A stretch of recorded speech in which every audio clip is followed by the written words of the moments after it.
mga senior citizen.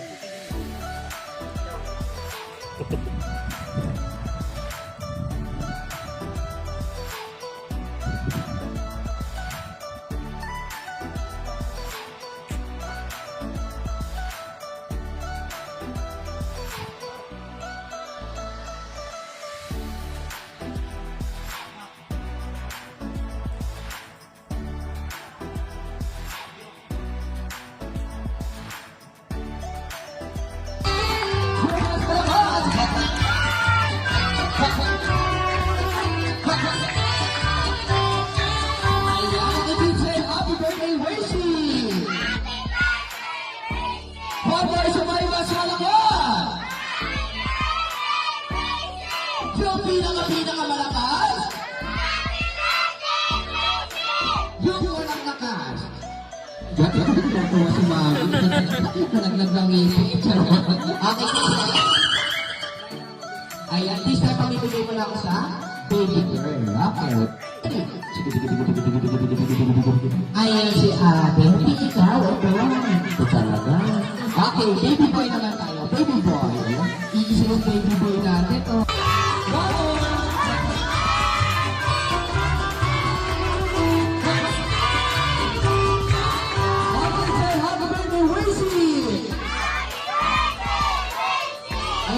Isang malakas sa palakpakan naman para sa birthday celebrant natin.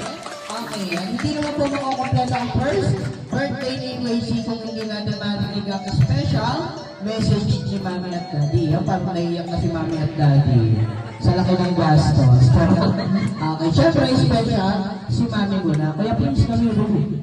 Ayan, okay. Mami, ikaw po muna. Birthday wish ni kay Macy. Iyak na yan. Happy birthday, mahal ka lang, sana magiging mabait, saka healthy. Ay, dalawa ni Kuya, mahal ka lang. Iyak! Ay, hindi lang napaiyak si Mami. Si Daddy kaya. Gagawin. Ayan na nga po.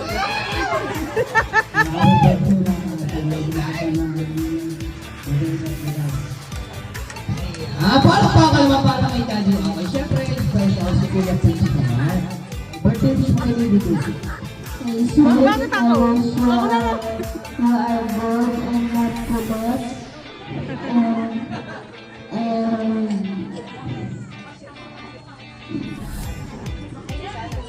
Ayaw. Sana, yun na lang daw. Palakpakan naman natin ang family ng namin. So, especially si Wazy. Okay, din, syempre, bibilang tayo ng 1 to 3 bago yung flow ni Wazy. Okay, guys, okay, Mami and Daddy, sama po kayo para sa picture po. Okay, picture po muna kayo. Okay, picture po muna. Ayan. Okay, dito po ma'am. Sama po kayo dito para... Okay, ready? Okay, makataka bro. 1, 2, ready, smile! Wacky! Jump shot. Jump shot. Okay, Daddy, harap na po si Wazy doon sa candles. Okay, guys, are you ready? 1, 2, 3, blow your candles. Ayan, okay, dito pa Daddy, dito pa nakara. Ayan, okay, ready? Okay, let's out front of you. Ready? 1, 2, 3, blow your candles. Palakpakan mo na sabay-sabay. Ready? Happy birthday to you. Louder. Happy birthday to you. One more. Happy birthday, happy birthday. Happy birthday to you. Ayan, ako teachers. Kaya, kasi sino pinakamalakas kumanta? Best friend, pabot naman ako ng prize natin. Ayan, nagkakalit sa kamon. Okay, mamimili kami ng prizes. Okay, sino gusto ng prizes sa kamay? Ayan, hindi ka kasali. Ayan, ba't ka nalagyan